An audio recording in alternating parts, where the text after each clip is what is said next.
नमस्कार मंडळी. इसापनिधी आणि श्री भगवानुवाच भाग 14. लांडगा आला रे आला. एका गावात एक मेंढपाळ मुलगा होता. तो रोज आपल्या मेंढ्या रानात चरायला घेऊन जायचा.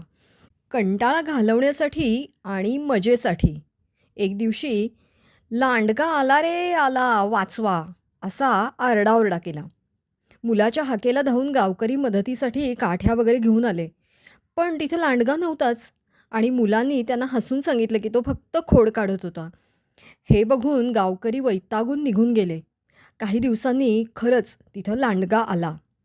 घाबरलेला मुलगा जीवाच्या आकांताने ओरडला.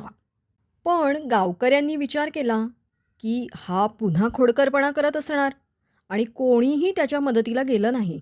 लोकांनी दुर्लक्ष केल्यामुळं लांडग्यानी मुलाच्या सगळ्या मेंढ्या फस्त केल्या आणि हा मुलगा फक्त पश्चाताप करत बसला.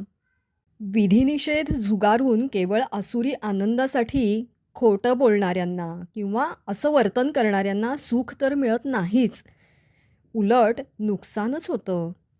यशास्त्रविधिमुत्सृज्य वर्तते कामकारतः न स सिद्धिमवाप्नोति न सुखं न परांगतिं. श्रीकृष्णार्पणमस्तु.